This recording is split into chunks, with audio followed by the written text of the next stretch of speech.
Hello, friends. How are you? So, something I've been thinking about, I've said this before, right? We go out, we give our talks about, going from one house to financial freedom. Talked about how lots of people pat you on the back and take pictures, but, when they leave, they go to their car and they go, hey, we can't do that. I've often said that's a mistake. I own that mistake. It's hence why I changed. And I always talk about now, what if we only got to four, right? What if we got you to four rentals? And that's all you ever did?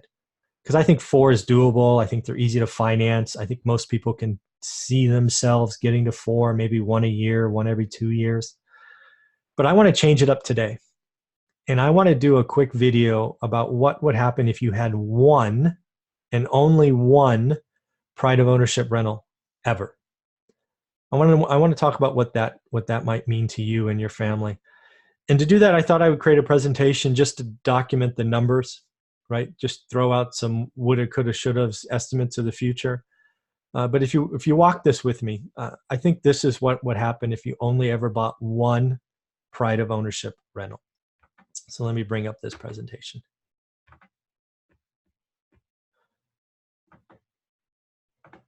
Okay, so what could only one pride of ownership rental mean to you and your financial future? I think in order to answer that question, we need to kind of document or set the stage for what it is today.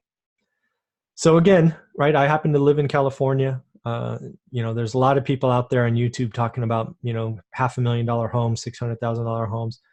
I'm going to change it up and talk about pride of ownership rentals that I sell all the time. Typically they range between 170 and 200. So for this video, I picked 180 grand. It's kind of middle of the market.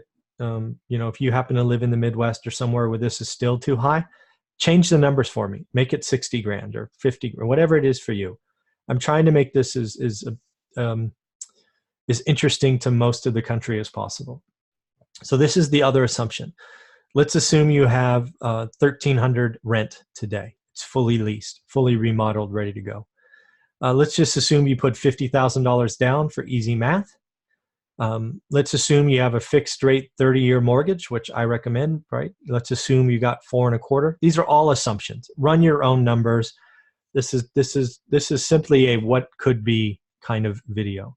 And let's just assume this nets you $200 cash flow. Again, it's probably in the high 180s, but let's just round it for 200 for this simple example. So that's what you bought. This is the one you bought. You only bought one. You never bought another. But what would happen? So let's fast forward. Let's just assume you held on for the full 30 years. You're now 30 years older. You never ever bought another one. So what does this one investment today mean to you? Well, I think there's some things we should talk about. There's some basic facts that likely happened over 30 years. Again, it's not all roses, right? I've told you all the time that real estate has, bad stuff happens. So you probably had 5 to 8 tenants over 30 years, right? Is it possible you had one? Sure. Is it likely? No. So I'm going to guess you had 5 to 8 tenants. If that's true, I'm guessing you had to evict at least one, right? You had one evictions. You probably had to put in about $20,000 into miscellaneous capital expenses. Probably a couple water heaters. Maybe you had to do the roof. You had to paint it once, right? So you had to put in some more stuff. These things don't, stuff goes bad. That's why you have these reserves that you save every month. So hopefully that makes sense, right? This is just the reality I'm trying to put out there. Tenants come and go, evictions happen, and yes, you'll have to put in some capital improvements. But now hopefully, let's go to the other side of the equation. What do we think that $180,000 house is worth in 30 years? Putting an estimate on this is literally like throwing darts from 10 feet away. So I'm thinking it's easily worth 300 to 400 grand, given, 2-3% in inflation. I think your rents have gone from the 1,300 to at least 1,750 and could be as high as 2,500. Right? If you don't like these numbers, please insert your own. This is just what coulda, woulda, shoulda be. But here's the other beauty, right? Your tenant paid or bought, however you choose to look at it, 70% of an asset that you now own free and clear. You also got $200 a month cash flow, which I'm completely ignoring here. But what I'm trying to tell you is somebody else, in this case, 5 to 8 someone else's, right? Because you had 5 to 8 tenants, bought you your asset. They paid it off. Does that happen with your 401k? Does that happen with savings? No. I can't think of anything else that somebody else buys for you. Now, what can you do at the end of this? Well, you could refi it, right? Did you know a cash out refi is non-taxable? You could sell it.